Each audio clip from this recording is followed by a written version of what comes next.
두 사람이 내기를 합니다. 각각 1달러씩 가지고 동전을 던져 나오는 면에 따라 1달러를 준다고 생각하면 이길 확률은 어떻게 될까요? 당연히 동전이 나올 확률은 2분의 1이므로 이길 확률도 2분의 1입니다. 그렇다면 다른 한 사람만 이 달러를 가지고 있고 서로 돈이 다 떨어질 때까지 동전 던지기를 반복한다면 어떻게 될까요? 편의상 A, B라고 하겠습니다. 각 경우의 수를 직접 확인해 보면 B가 연달아진다. B가 지고 이기고 연달아진다. B가 지고 이기고 지고 이기고 연달아진다.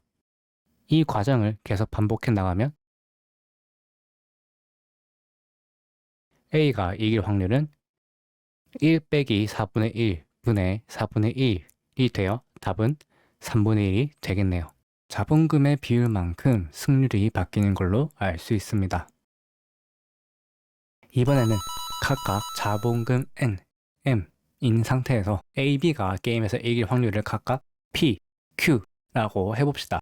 매판 진행될 때마다 변하는 것이 분명한 것은 A와 B의 자본금이네요. 이기면 플러스 1달러, 지면 마이너스 1달러.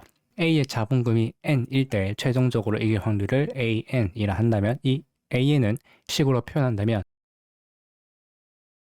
이 점화식의 특성 다한식은 X는 PX제곱 플러스 Q이 되니 Q와 P의 합은 1이기 때문에 두 근을 계산한다면 1 또는 P분의 Q로 구할 수 있습니다. 따라서 적당한 두 상수가 존재해서 다음과 같이 나타낼 수 있고요. 자본금이 0인 A가 이길 수 있는 확률은 0. 자본금이 N 플러스 M인 A가 이기는 확률은 당연히 1. 즉 A0는 0, AN 플러스 M은 1이기 때문에 1을 이용해 두 상수를 마저 구해준다면 우리는 일반항 AN은 이처럼 구할 수 있습니다.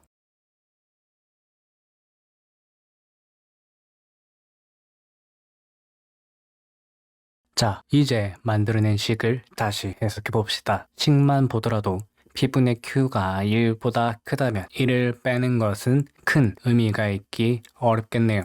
그럼 AN은 놀랍게도 A가 얼마 가지고 있는지와는 상관없이 M의 크기가 커질수록 점점 M에 의해 결정된다고 볼 수 있습니다. 구체적으로 P분의 Q를 1.1이라고 생각해보면 P의 값은 약 47.6%, Q의 값은 약 52.4%여서 P, 즉 A의 입장에서도 해봄직한 내기처럼 보이지만 지오지브를 이용한 다음 그래프를 보게 되면 이 내기가 어떻게 될지 시각적으로 더 와닿게 되죠.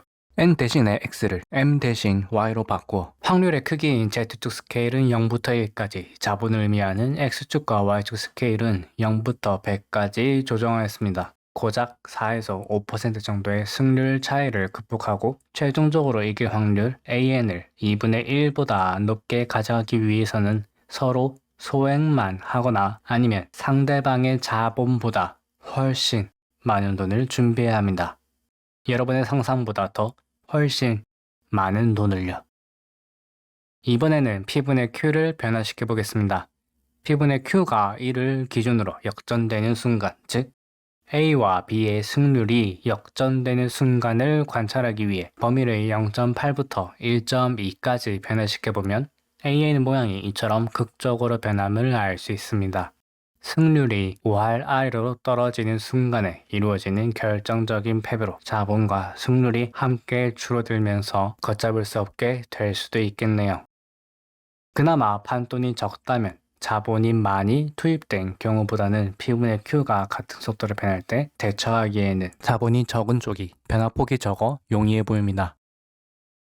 동전 던지기처럼 A 또는 P가 각 판에서 이길 확률이 항상 일정하게 정해진 경우라면 P, Q가 변할 일이 없지만 스포츠 경기처럼 자신의 실력이 변수가 되어 통계적 확률 또는 경험적 확률로 그 승률이 정해지는 경우라면 이기고 질 때마다 P, Q가 변하게 되겠죠. 그 판에서 누가 호구인지 모르겠으면 네가 바로 그 호구다. 그나저나 이를 보고 있으면 주식 투자가 떠오르는 것이 자본의 증감과 매매 행위를 같은 선상에서 볼 수도 있지 않을까요? 새롭게 투자를 결정하려는 개미가 할 수 있는 선택은 한정적입니다.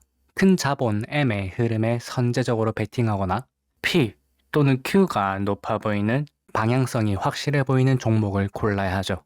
그것도 아니라면 필승 전략을 세워야 합니다. 어느 것 하나 만만해 보이지 않습니다. 개인이 큰 자본의 흐름을 미리 알기란 매우 힘들고 천천히 우상향한다는 우량주마저 세계 경제 흐름에는 거역할 수 없죠. 필승 전략도 존재한다 보기 힘듭니다. 자본이 전체에 비해 작을수록 정보가 불공정할수록 돈은 한쪽으로 몰릴 수밖에 없습니다.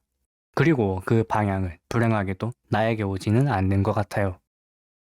역사적인 천재, 수과학자 뉴턴마저도 영국 금융업 회사인 남해 회사에 투자했다가 버블이 꺼지면서 현재 가치로 약 20억 원가량을 잃었다고 합니다. 정부와 자본을 쥐고 있는 저들과 시장을 상대로 이길 자신이 있으신지요? 만약 기회가 왔다고 생각해서 꼭 해야 한다면 N과 M이 적을수록 P분의 Q 변화에 대처하기 쉬운 것처럼 꼭 여유 자금으로만 그리고 저점에서 사고 고점에서 파는 아주 쉬운 철저한 전략을 바탕으로 큰 자본의 흐름에 맞추어 존버하시는 것을 추천드립니다. 끝으로 이 문제를 확률론에서는 갬블러스 웨인, 도박꾼의 파산이라고 부릅니다. 자본이 0이 될 때까지 계속되는 내기 혹은 도박에서 둘 중 하나는 거의 확실하게 파산한다는 어쩌면 당연한 결과이지만 게임을 도중에 그만두지 않는 이상 한쪽은 반드시 패가망신 한다는 것을 의미하죠. 이길 수 있는 확률에 도전하시겠습니까? 그리고 영상 내내 제 논조가 부정적인 것은 절대로 제가 주식과 코인에서 돈을 잃었기 때문이 아닙니다.